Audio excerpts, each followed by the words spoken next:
আমরা এখন social media বা নিউজ পেপার বা টিভি যেটাই খুলি না কেন, সবার আগে যেটা চোখে পড়ে যে ভয়ঙ্কর নিউজগুলো চোখে পড়ে, তার মধ্যে একটা হচ্ছে নারী বা মেয়ে শিশুকে ধর্ষণ, তারপরে হত্যা।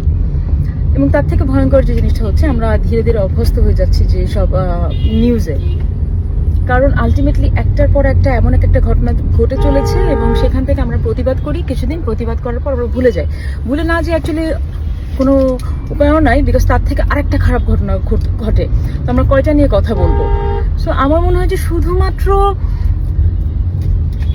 শুধুমাত্র আইন দিয়ে কিন্তু আমরা এই অপরাধগুলো একেবারে কমানো সম্ভব না। আইনের সাথে সাথে অবশ্যই আমরা দ্রুত বিচার চাই, বাট আইনের সাথে সাথে কেন এই একটার পর একটা এরকম ঘটনা ঘটছে এবং বেড়েই চলেছে, কেন কমার তো কোনো লক্ষণই নাই, বেড়েই চলেছে, সেটা নিয়ে আমাদের ভাবতে হবে। তো সেটা নিয়ে যদি প্রথমে ভাবতে যাই, প্রথমেই আমাদের আসবে যে আমাদের সমাজের কিছু দিক নিয়ে আমাদের চিন্তা করতে হবে যে কোথায় সমস্যাটা হচ্ছে।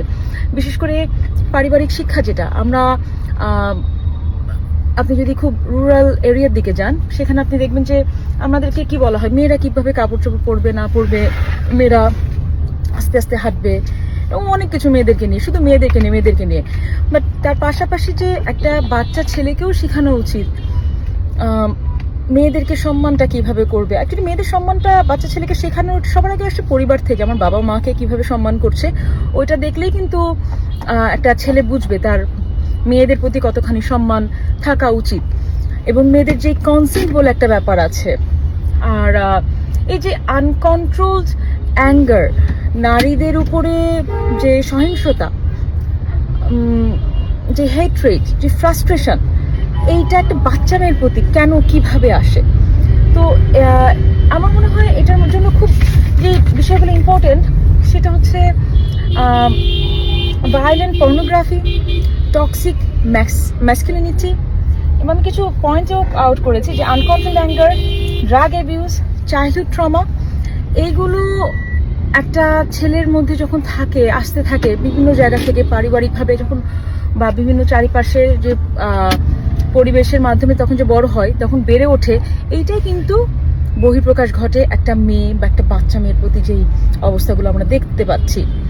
তো আমাদের চিন্তা করতে হবে, আমরা কি কখনো আমাদের ছেলেদেরকে শিখাই যে তাদের মানসিক স্বাস্থ্য নিয়ে, তাদের ইমোশনকে কন্ট্রোল করা নিয়ে?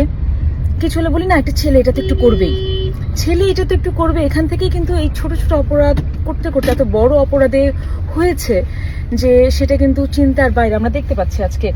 সো শুধু আইন না, কিছু পারিবারিক শিক্ষা, কিছু প্রাতিষ্ঠানিক শিক্ষা দরকার, এবং রেসপেক্ট এডুকেশন স্কুলে যেন শেখানো হয়, কনসেন্ট এডুকেশন যেন স্কুলে শেখানো হয়, এগুলোর উপর নজর দিতে হবে।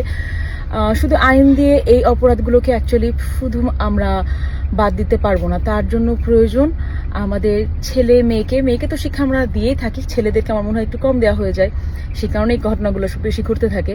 সো তাদেরকেও যেন আমরা বুঝাই যে একটা মেয়েকে কিভাবে সম্মান করতে হবে। বিকজ একটা মেয়ে বা একটা বাচ্চা মেয়েকে যখন ধর্ষণ করা হচ্ছে, এটা শুধুমাত্র কিন্তু অসম্মান বা শারীরিক নির্যাতন না, শারীরিক নির্যাতনের পাশাপাশি একটা মেয়ে এবং তার পরিবারের আজীবনের জন্য সম্মানহানি হওয়া, মানসিক ট্রমা, সব দিক দিয়ে সে কিন্তু বিকারগ্রস্ত হয়ে যাচ্ছে। সো কি বলবো, যে আমাদের চিন্তা চেতনা, মন মানসিকতার উন্নতি হোক, দ্রুত বিচারের আয়ত্তায় আনা হোক যারা এরকম অপরাধ করছে।